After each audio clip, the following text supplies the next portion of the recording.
Welcome back to the Caregiver Minute, where every weekday family and professional caregivers gather to refine their skills, gain inspiration, and prepare to serve.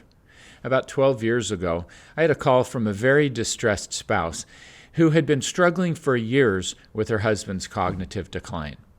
Now, when I asked her more about it, she said, well, the doctors diagnosed him with Alzheimer's disease, but that was pretty recently.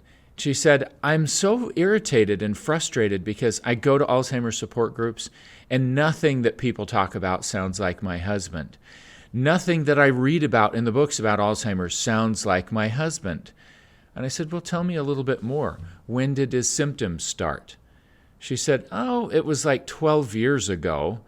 And he was running a civil engineering company that operated in 3 different states, and he just started to exercise really poor judgment. He was making decisions that he never would have made. And at the same time, his personality was changing. He was becoming more rude and abrasive. He wasn't planning things out very well.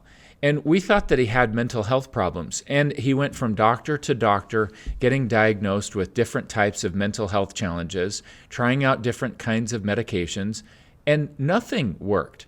And things have just gone from bad to worse. He has pretty decent memory, but he has these really inflated ideas about the world. He actually has the governor's phone number, and he will call him and propose all kinds of outlandish schemes for civil engineering projects. She said he basically took a very successful company and ran it right into the ground.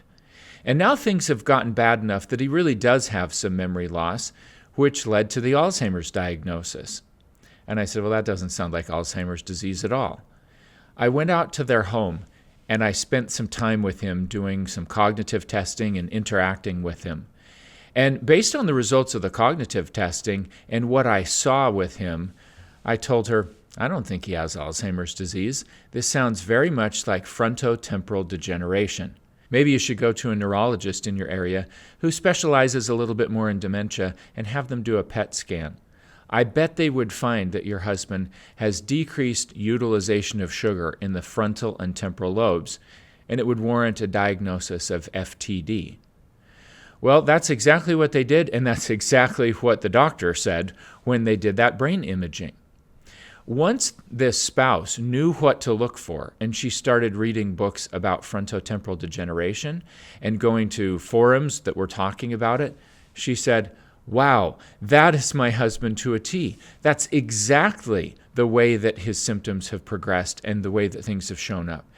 And she found it so helpful to be able to relate to something and to understand what it was that he was dealing with. It didn't remove the problem, but it allowed her to better understand what it was that she was up against. Just knowing even what to call his symptoms and what parts of the brain were deteriorating and what was expected with a disease like that made it a little bit easier for her to cope. It's one of the reasons why I think getting a proper diagnosis really does matter.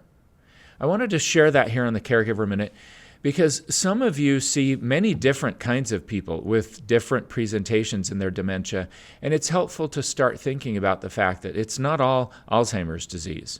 It's not even all vascular dementia or Lewy body dementia. There are hundreds of dementing illnesses.